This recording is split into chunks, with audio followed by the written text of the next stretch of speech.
Hello friends, welcome to JK சமையல். இந்த வீடியோவில் நம்ம காலிஃப்ளவர் குழம்பு எப்படி செய்யலான்றதை பார்க்கலாம். அதற்கு என்னென்ன தேவையான பொருட்களையும் இப்போ பார்த்துடலாம். அதுக்கு நான் ஒரு முழு காலிஃப்ளவர் எடுத்துருக்கேன். காலிஃப்ளவரை வந்து சின்ன சின்னதாக கட் பண்ணிவிட்டு சுட தண்ணியில் கொஞ்சம் உப்பு போட்டு வாஷ் பண்ணி எடுத்து வச்சுக்கோங்க. வெங்காயம் வந்து பெரிய வெங்காயம் 2 சின்ன சின்னதாக கட் பண்ணிக்கோங்க. 3 தக்காளி பொடியாக கட் பண்ணிக்கோங்க. கொஞ்சம் கொத்தமல்லி, கொஞ்சம் கருவேப்பிலை, சின்ன வெங்காயம் 4லேருந்து 5 எடுத்துக்கோங்க, அதாவது சாம்பார் வெங்காயம்.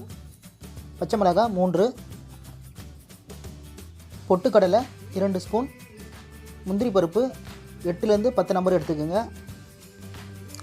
கசகசா 1 ஸ்பூன், தேங்காய் பத்தை 2 பொடியாக நறுக்கி வச்சுருக்கேன். ஆயில் 50 ml, கடுகு உளுத்தம் பருப்பு 1/4 ஸ்பூன். ஸ்பைசி ஐட்டத்தில் வந்து பிரிஞ்சி இலை பெரிய இலை 1, கிராம்பு 6லேருந்து 8 எடுத்துக்கோங்க.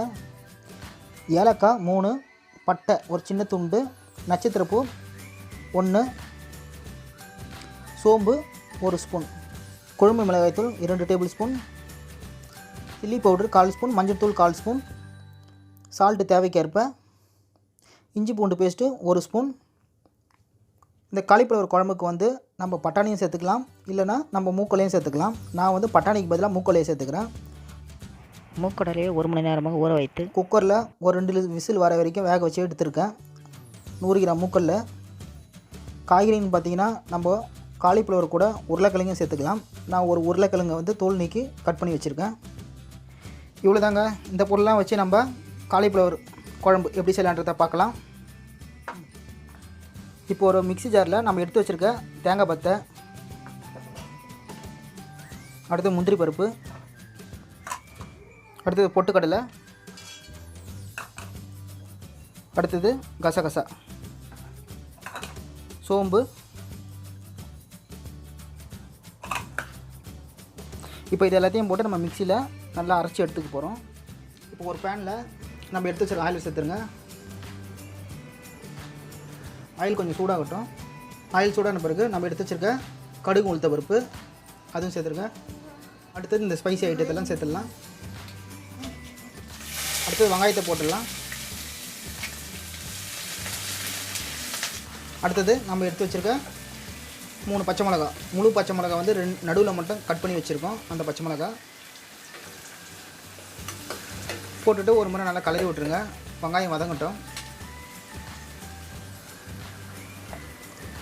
இப்போ வெங்காயம் கொஞ்சம் வதங்கின பிறகு கருவேப்பிலை சேர்த்துடலாம்.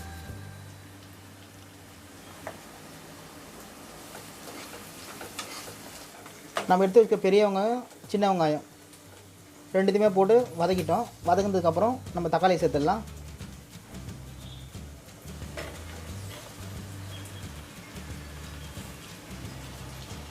ஒரு ஸ்பூன் சால்ட்டு சேர்த்துக்குங்க. சால்ட்டு சேர்த்து கலரி விட்டுட்டு இந்த தக்காளி வதங்கிறதுக்காக நம்ம ஒரு 2 நிமிஷம் வரைக்கும் மூடி போட்டு வச்சிடலாம்.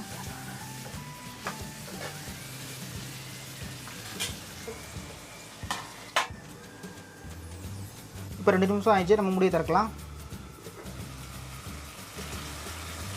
இப்போ பாருங்கள், தக்காளி வெங்காயம் நல்லா பேஸ்ட் ஆகிடுச்சு. இப்போ இன்னொரு முறை நம்ம கலரி விட்டுட்டு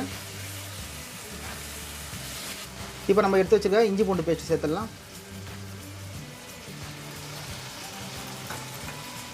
அடுத்தது நம்ம குழம்பு மிளகாய்த்தூள், சில்லி பவுடர், மஞ்சள் தூள் இதெல்லாம் சேர்த்துட்டு இன்னொரு முறை கலரி விட்டுருங்க.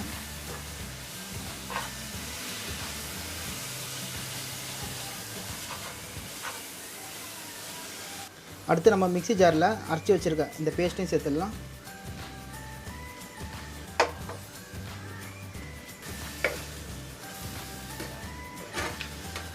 பேஸ்ட்டையும் சேர்த்துட்டு இன்னொரு முறை நல்லா கலரி விட்டுருங்க.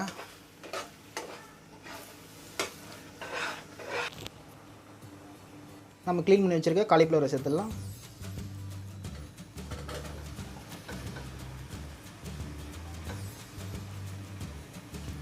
அடுத்து நம்ம வேக வச்சு வச்சுருக்க மூக்கடலையும் சேர்த்துடலாம். உருளைக்கிழங்கு அதையும் சேர்த்துருங்க. இப்போ தண்ணி 1.5 சொம்பு அளவுக்கு சேர்த்துக்குங்க. தண்ணி சேர்த்ததுக்கப்புறம் நல்லா கலரி விட்டுடலாம்.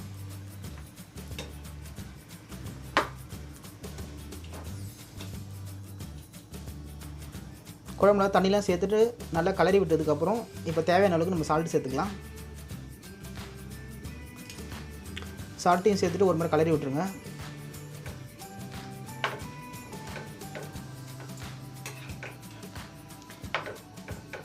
இப்போ வந்து நம்ம போட்ட காய்கறி எல்லாம் வேகணும். அதுக்காக மூடி போட்டு ஒரு 1/4 மணி நேரம் வரைக்கும் குழம்பை வந்து கொதிக்க விடலாம்.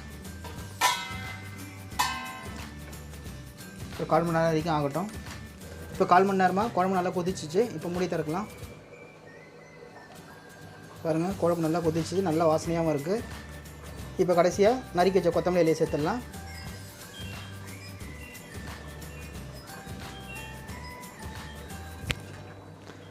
அவ்வளோதாங்க, நம்மளுடைய காலிஃப்ளவர் குழம்பு ரெடி ஆகிடுச்சு.